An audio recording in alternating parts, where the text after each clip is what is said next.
Boa noite a todos os nossos irmãos de Japeri, nossos irmãos da Legião Espírita Francisco de Assis.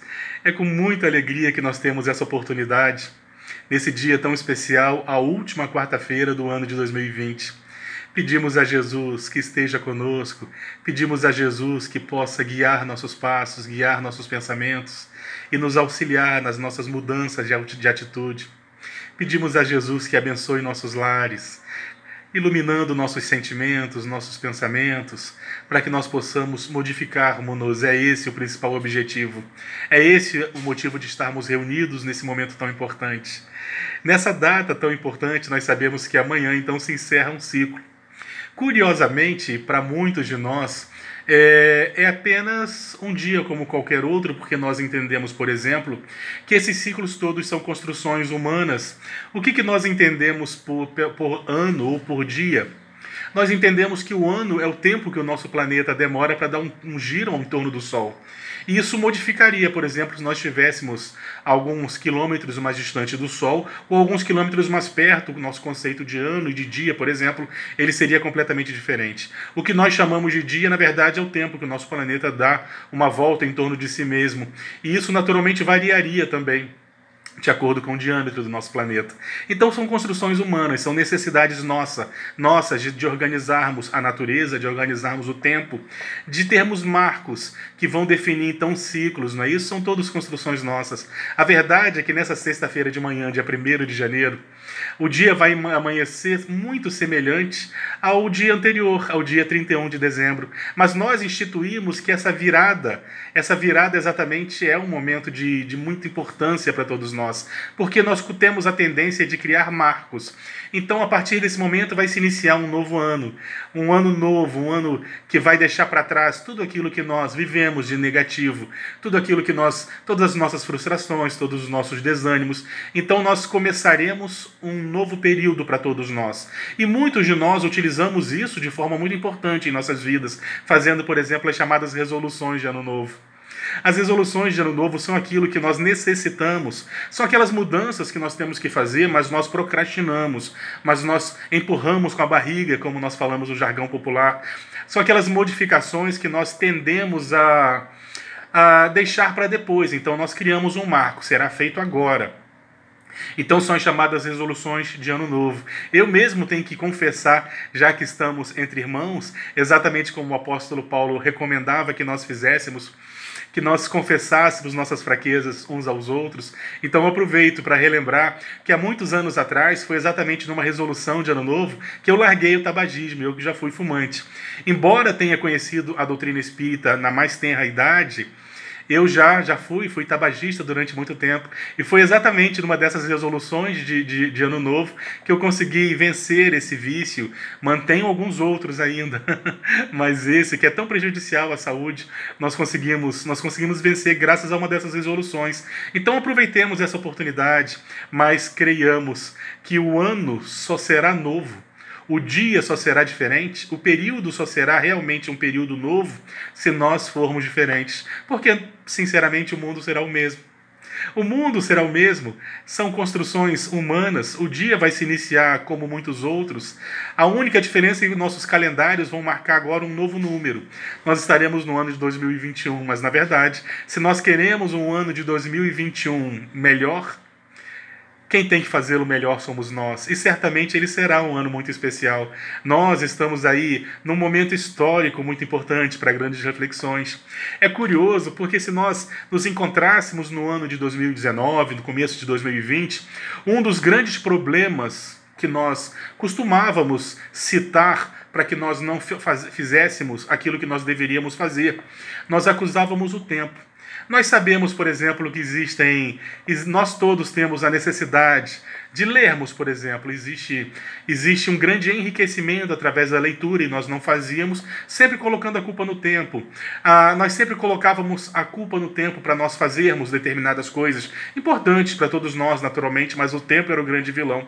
E de repente nós começamos esse ano tendo que fazer algum distanciamento físico entre nós, Isso fez com que sobrasse tempo para algumas pessoas. Algumas pessoas trabalharam em home office, como nós, professores, por exemplo. Então, de alguma forma, o tempo, aquele tempo que nós gastaríamos no transporte público, no trajeto, do traslado da casa para o trabalho, esse tempo acabou sobrando para todos nós. Então, foi um ano de grande oportunidade para aqueles que souberam aproveitar essa oportunidade de crescimento, de estudo e também de fé, naturalmente, para nós avaliarmos até onde a nossa fé é robustecida no sentido de crermos de que é Jesus quem está ao leme dessa embarcação, e que nós estamos vivendo exatamente esse momento para fazermos a nossa parte. Mas esse ano que se inicia, é necessário que, para que ele seja realmente diferente, para que ele seja novo, é necessário que nós nos renovemos. Vamos aproveitar então esse momento para fazermos as nossas resoluções de ano novo, para que nós possamos ter um 2021 onde nós teremos mais forças para fazermos aquilo que deve ser feito, para que nós possamos mudar os nossos conceitos em relação à vida, por exemplo. Quando nós pegamos o Livro dos Espíritos, na terceira parte, que fala exatamente sobre os fenômenos da transição planetária, como nós havíamos estudado há pouco, como nós estudamos há bem pouco tempo, nós sabemos que nós estamos vivendo exatamente um momento de transição planetária, onde o nosso mundo está deixando de ser um mundo de provas e expiações para um mundo de regeneração. E Allan Kardec ele tem a ocasião de fazer uma distinção entre esses mundos. Ele fala que uma das distinções necessárias para que um mundo de regeneração seja diferente do mundo de provas e expiações é naturalmente um número maior de pessoas voltadas para o bem. Mas ele fala também das questões ambientais. Curiosamente, ele fala dessas questões em meados do século XIX. Isso é muito inovador, porque conceitos ambientalistas eles só vão surgir no início do século XX. E Allan Kardec já fazia essa previsão de que um mundo renovado, um mundo com espíritos renovados, ele se caracterizaria por pessoas mais preocupadas com as questões ambientais, com a vida dos animais, com a vida uns dos outros. Então, nós começamos a perceber a emergência de Allan Kardec em nossas vidas, dos estudos espíritas. Quando nós pegamos o Livro dos Espíritos, Allan Kardec teve a ocasião de perguntar aos espíritos benfeitores sobre a necessidade dessas calamidades, por que essas calamidades existem. E os espíritos responderam a Allan Kardec que essas calamidades, entre diversos motivos para que elas existam, ela também consegue alavancar o progresso da ciência. E nós temos visto isso, por exemplo, o mundo se viu pressionando nossos cientistas, nossos pesquisadores, sem que eles faltassem com a responsabilidade da segurança para nossas vidas, conseguiram construir aí imunógenos, conseguiram construir soros, vacinas, novos medicamentos. É bem verdade que no meio disso tudo surgem também, infelizmente, aqueles que querem fazer com que nós andemos para trás, porque no meio da noite acabaram semeando naquela cultura do trigo, o inimigo vem na madrugada e semeia também o joio. No meio de tudo isso tem as informações falsas, os falsos medicamentos, e as pessoas que se iludem, que se questionam, que se deixam verdadeiramente levar por esses conceitos equivocados. Mas vamos seguir Allan Kardec, quando Allan Kardec nos recomenda seguirmos a ciência. Então nossos pesquisadores estão aí, conseguiram desenvolver vacinas com toda a segurança da qual nós necessitamos, e hoje nós já estamos no mundo com mais de 5 milhões de vacinados, sem que ninguém tenha sofrido grave acometimento, a não ser através de algumas informações equivocadas que circulam naturalmente. Parece que o bem incomoda ainda algumas pessoas. Então nós tivemos a oportunidade, todo esse progresso. E mais, quando nós começamos a perceber que o que nós chamamos de pandemia, o que nós chamamos dessa crise microbiológica, na realidade é uma questão ambiental, por exemplo. Nós começamos a perceber que nós temos verdadeiramente necessidade de olharmos para a natureza com outros olhos, exatamente como Allan Kardec nos falava que aconteceria no momento de transição planetária.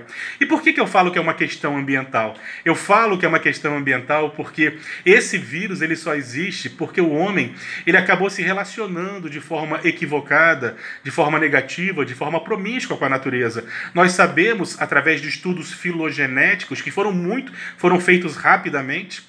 O vírus ele teria sido descoberto no mês de novembro ou dezembro do ano passado, e em janeiro o genoma dele já estava todo decodificado. Estudos filogenéticos, a ciência caminhou muito depressa. Então nós sabemos, por exemplo, que esse vírus ele possivelmente teve sua origem em vírus que existiam em quirópteros, em mamíferos voadores, em morcegos. E desses morcegos ele sofreu uma adaptação para um outro grupo de animais próximos do homem também, chamado de pangolins. E por causa de um relacionamento promíscuo que homens têm, que as pessoas têm com a natureza, através da caça, através da destruição dos ambientes naturais, aproximando exatamente esses animais da convivência humana, da convivência urbana, você acaba trazendo para junto de si, naturalmente, micro-organismos. E esses micro-organismos, eles, vez por outra, sofrem adaptações. E esse acabou acometendo o homem. Nós sabemos que existem centenas de outros vírus com essa mesma capacidade. E isso não é tão difícil de entender, por exemplo, quando nós pegamos outros vírus, o vírus da AIDS, por exemplo. Estudos filogenéticos mostram que o vírus da AIDS ele existia numa determinada região da África, uma região onde ele acometia principalmente grandes primatas, talvez chimpanzés, não tenho certeza, porque tem bastante tempo que eu li sobre isso. Então ele vivia ali num ciclo entre esses animais, conforme o homem começa a destruir as florestas, começa a caçar esses animais, começa a retirar esses animais do seu ambiente natural, o homem acaba também se relacionando com esse micro-organismo, que através de modificações se adapta à convivência com o homem. Então surgiu o vírus da AIDS, que é considerado também uma pandemia, não tão grave quanto a atual, dada a forma como o vírus se dissemina naturalmente. Nós tivemos aí recentemente o vírus Ebola. O vírus Ebola, ele surgiu numa região da África também, banhada pelo rio Ebola, daí o nome do vírus. E também era um vírus associado a morcegos, e não é de estranheza nós imaginarmos que um vírus de morcego possa se adaptar em determinado momento para acometer seres humanos, porque existe uma proximidade filogenética entre morcegos e seres humanos. Assim como existe entre aqueles primatas, chimpanzés, por exemplo, e os seres humanos, morcegos não são ratos com asas, como muitos de nós pensam. São mamíferos bastante evoluídos e mais próximos de nós, seres humanos, do que de ratos, como as pessoas pensam. Morcegos são animais realmente muito evoluídos filogeneticamente. Então, toda vez que o homem derruba uma floresta, toda vez que o homem ele derruba os ambientes naturais, ele acaba se obrigando a se relacionar com uma série de micro-organismos que viviam ali nos chamados ciclos silvestres. Quando nós pegamos a própria história do Brasil, por exemplo, nós sabemos que conforme os portugueses, os primeiros brasileiros que foram nascendo aqui, foram derrubando a Mata Atlântica, surgiram uma série de doenças das quais eles desconheciam, por exemplo, a leishmaniose. Nós temos relatos que a leishmaniose ela teria aparecido pela primeira vez, acometido as pessoas no século XIX, final do século XVIII, possivelmente começo do século XIX, conforme as pessoas foram derrubando a Mata Atlântica para a construção de ferrovias. Exatamente em meados do século XIX, precisavam exatamente escoar a produção de café. Então derrubavam a Mata Atlântica e surgiam doenças das quais eles desconheciam, que existiam só entre os animais silvestres, nos chamados ciclos silvestres. A mesma coisa com a malária, por exemplo. A malária, então, existe até um livro que virou série há pouco tempo, que fala da construção da ferrovia Madeira-Mamoré. Conforme as pessoas foram derrubando a floresta amazônica para a construção da ferrovia, muitas pessoas foram acometidas pela malária. E assim, quando nós formos pegando a história natural de diversas enfermidades, nós vamos observar que é sempre causada ou na maioria das vezes causada por um relacionamento promíscuo do homem em relação à natureza. Então Allan Kardec já falava que a nova sociedade, que o homem que conseguisse permanecer entre nós após o período de transição planetária, nesse mundo de regeneração, seria certamente alguém mais preocupado com as questões ambientais. Nós que estamos vivendo aí um colapso nesse ano de 2000, de respeito às questões ambientais, grandes biomas brasileiros, importantíssimos para todos nós, principalmente no ciclo hidrológico, na água que nós bebemos, da água que nós temos. De repente nós vimos esses grandes biomas queimando, infelizmente, dada a ganância de alguns poucos que se beneficiarão com isso. E quando nós começamos a perceber que são problemas ambientais que geram determinados problemas gravíssimos que acometem todo um grupo de pessoas que não estão diretamente relacionadas ao problema em questão. Então que nós possamos em 2021 trazer essas reflexões, mudarmos a nossa forma de enxergar o mundo, de enxergarmos-nos como irmãos, porque se nós queremos um mundo melhor, Nós é que temos que começar modificando. Nós não temos condições de mudar o mundo, mas nós temos condições de nos modificar. E ao nos modificarmos, nós colaboramos com a mudança do mundo. Nós vamos lembrar da história da menininha do vestido azul. Existia uma comunidade de pessoas muito simples, uma família que vivia, de famílias que viviam com dificuldade numa determinada comunidade. Quando uma professora, ela viu entre os seus alunos que viviam nessa comunidade, entre as suas alunas, ela viu uma menininha e ela achou aquela menininha tão especial que ela resolveu dar de presente para aquela menininha um lindo vestidinho azul. E a professora então deu de presente um vestidinho azul. E aquela menina voltou toda feliz para casa. Os seus pais, quando viram, acharam que a menina ficou tão linda, mas tão linda com aquele vestidinho azul, que a casa já não combinava com a beleza daquele vestidinho. Então o pai se preocupou em pintar a casa, a mãe se preocupou em cuidar melhor do jardim.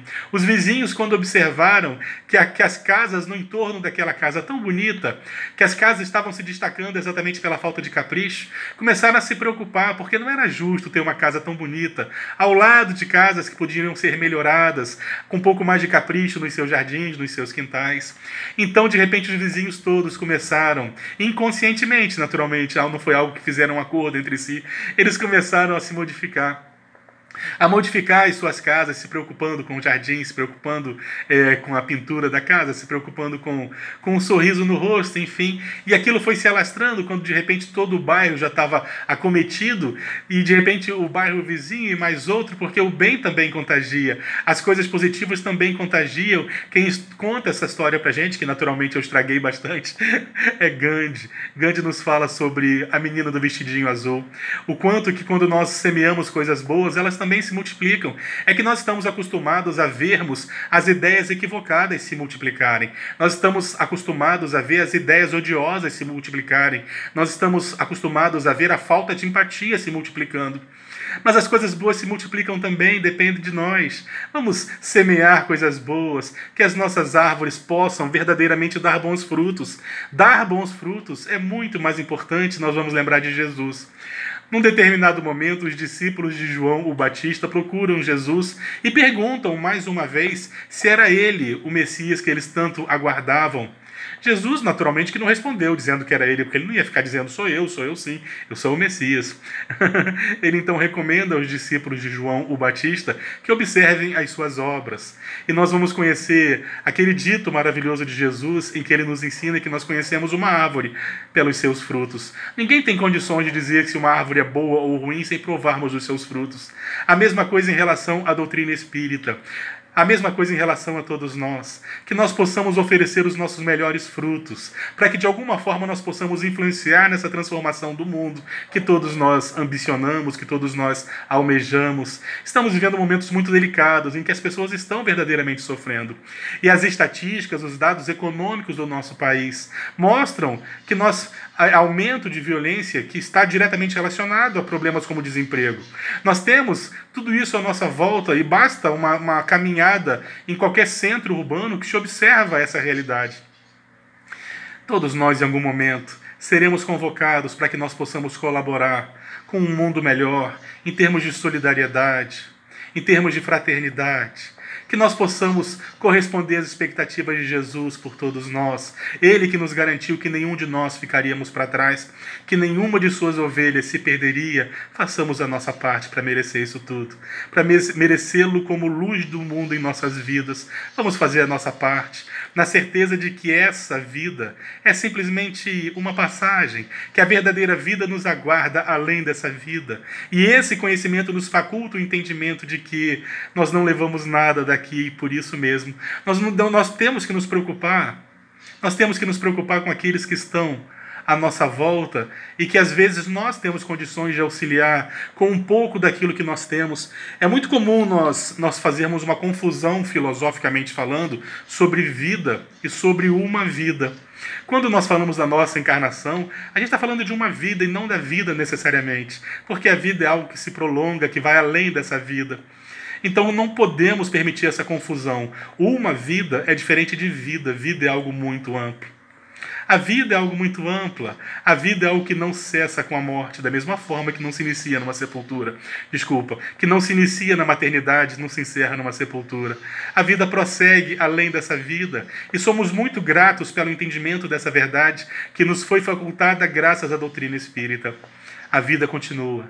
A vida segue além dessa vida. Estamos aqui numa mera passagem, onde nós temos que aproveitar cada instante para o nosso burilamento, para aprendermos a amar, para que nós possamos acumular os valores saborosíssimos, para que nossa árvore possa dar os frutos esperados por Jesus.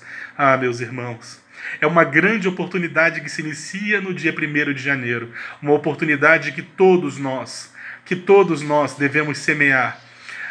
Nossas resoluções de ano novo que possam ser nossa reforma íntima, a caridade, nossa reforma moral, sermos mais fraternos, sermos mais compreensivos e somarmos com um mundo melhor.